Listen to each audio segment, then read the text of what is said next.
Olá pessoal, aqui é o professor Vitor Amorim. Venho apresentar algumas novidades sobre o andamento do projeto da nova lei de licitações.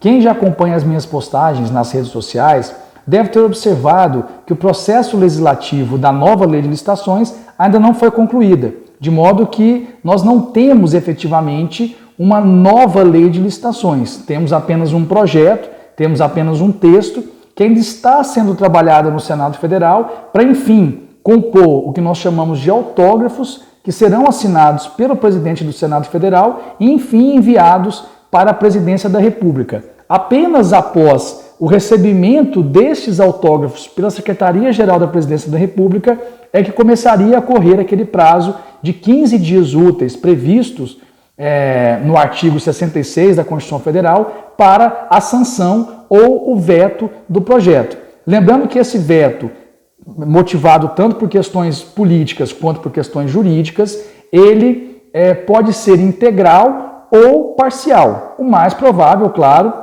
é que nós não tenhamos um veto integral do projeto da nova lei de licitações, mas sim tenhamos alguns vetos parciais, pontuais em relação a esse projeto. Só que este veto ele tem que recair sobre um dispositivo integral, né? Um dispositivo como um todo. Eu não posso vetar expressões, eu não posso fazer, durante a etapa de sanção e veto, eu não posso fazer ajustes redacionais nesse projeto da nova lei de licitações. É exatamente por isso que essa etapa que ainda nós estamos passando de ajustes e de consolidação textual pelo Senado Federal, ela é fundamental, porque ainda é possível nessa etapa que se façam alguns ajustes redacionais necessários, sem que, claro, isso represente uma alteração substancial de sentido em face daquilo que foi aprovado tanto pela Câmara quanto pelo Senado, mas estes ajustes redacionais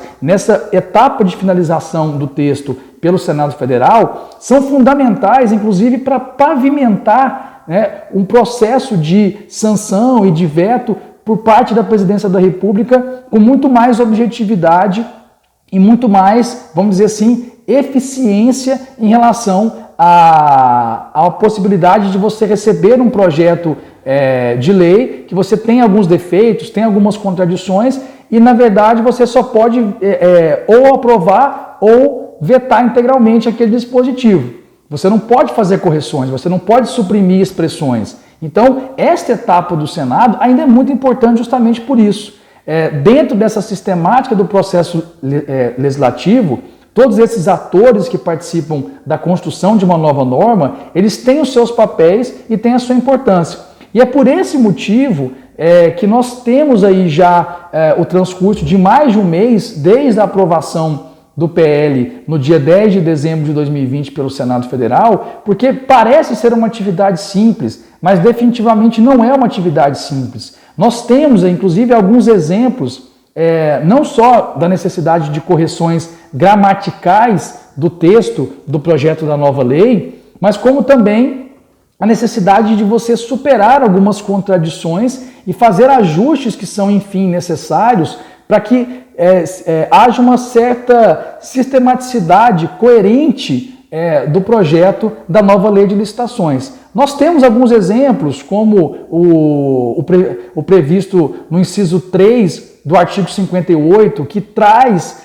de uma maneira contraditória um critério de especificação da proposta que não é autoevidente no projeto. Temos também a utilização, inclusive, de expressões equivocadas no parágrafo 1º do artigo 63, em que fala em comissão de licitação, que não existiria mais à luz do novo projeto. Fala em julgamento da habilitação, ou seja, uma expressão equivocada, né, se a gente for considerar o que já está, vamos dizer assim, consolidado em relação ao estudo das licitações no Brasil. Nós falamos em julgamento das propostas, em análise da habilitação e não em julgamento da habilitação. Então, são alguns exemplos só de contradições que devem sim ser analisadas e resolvidas antes do envio do projeto para a Presidência da República. Temos também uma situação importante, se nós formos considerar o relatório do senador Anastasia, durante a aprovação do PL no Senado, quando ele faz uma observação em razão da necessidade de supressão da expressão empregados públicos no artigo 10.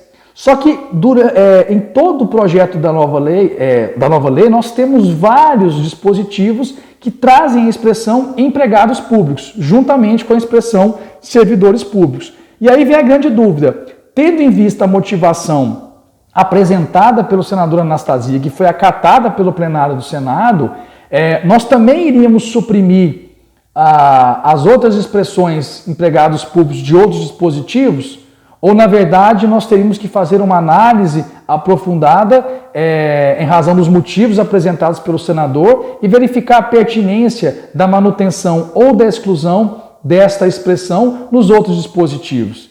Então, a gente precisa lembrar que o processo de aprovação da nova lei no Senado, ele foi muito acelerado, porque nós ainda estamos numa situação de pandemia, o Senado estava funcionando e ainda continua a funcionar num sistema remoto de votação, as comissões não estavam trabalhando, então, na verdade, nós tivemos um processo de aprovação extremamente abreviado. Então, é natural que essas contradições e, muitas vezes, esses detalhes tenham passado desapercebidos durante essa tramitação acelerada do projeto da nova lei de licitações. Mas isso não justifica que o Senado deva simplesmente superar essas questões e encaminhar um projeto da nova lei de licitações para a presidência da República com reconhecidos erros e reconhecidas inconsistências no projeto. Então é por isso que a todo momento o Senado está trabalhando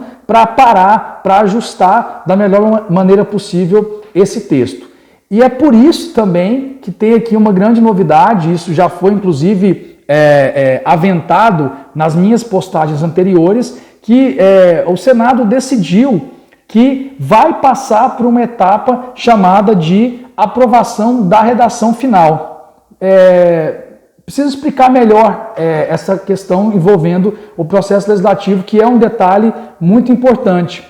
Veja, quando uma das casas legislativas, e nesse caso especificamente o Senado Federal, aprova um determinado projeto, seja um projeto originário do Senado, seja um projeto originário da Câmara, ali é uma manifestação de vontade em relação ao plenário do Senado Federal de aprovar aquele dispositivo, e muitas vezes com as ressalvas, com os destaques, como foi o caso do projeto da nova lei de licitações. Só que, muitas vezes, quando você conclui esse processo de deliberação, que aconteceu no dia 10 de dezembro de 2020, alguns aspectos redacionais de coerência sistêmica, legística, não tenham sido devidamente contemplados.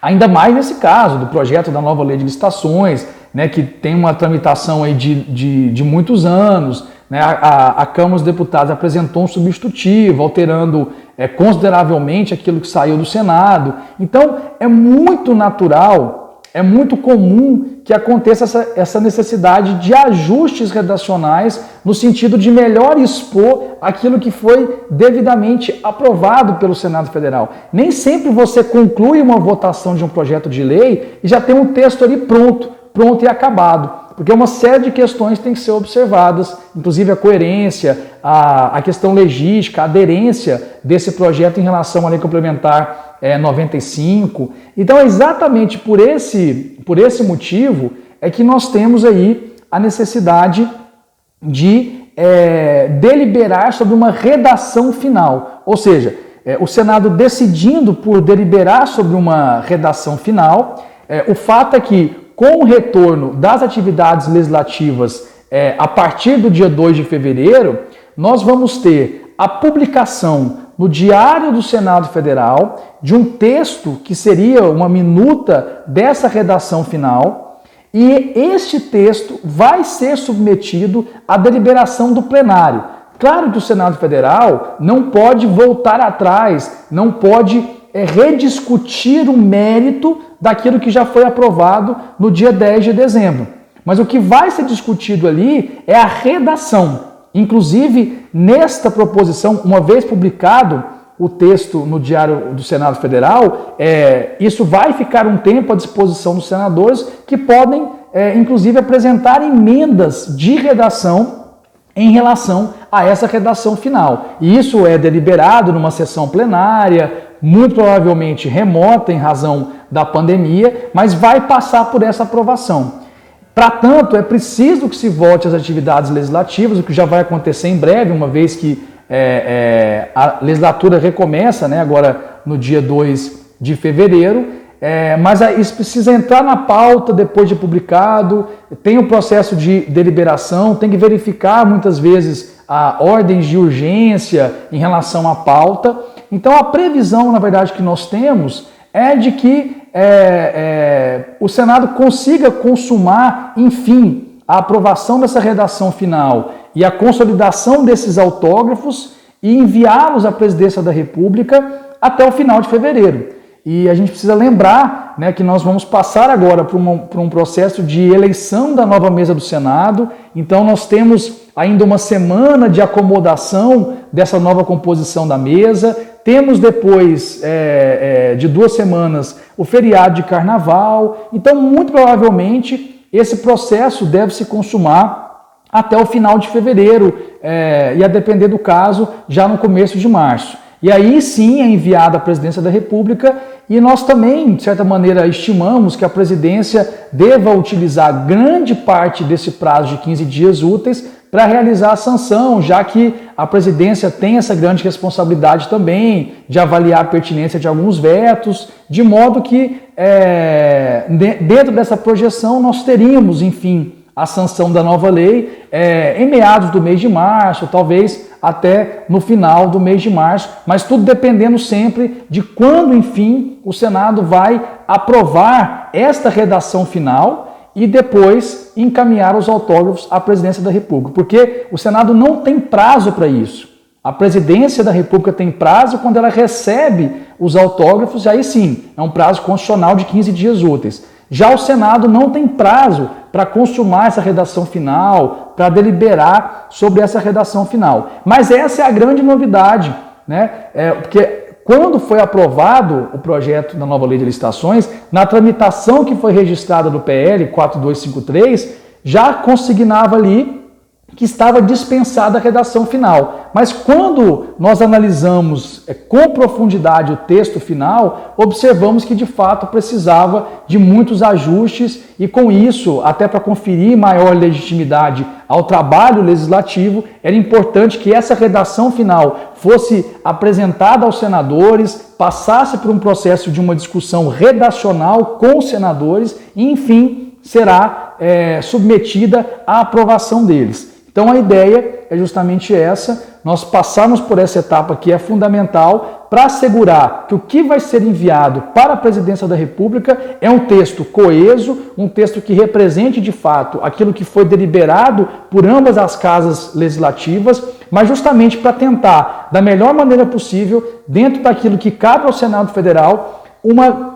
nova lei de licitações que seja uma nova lei que de fato vá avançar em alguns aspectos, mas também não vai ser uma lei que já apresente desde a sua origem defeitos, contradições e vícios. Minimamente o que o Senado pode fazer é justamente evitar que isso aconteça, facilitando muitas vezes e dinamizando o próprio trabalho da Presidência da República em relação a essa última etapa do processo legislativo, que será a sanção presidencial. Essa era a grande novidade. Assim que esse projeto essa redação final for efetivamente publicada, nós estaremos também divulgando a todos para que acompanhem, porque esse acompanhamento da sociedade é muito importante também para a construção de uma nova lei de licitações que seja coletiva, democrática e seja de todos.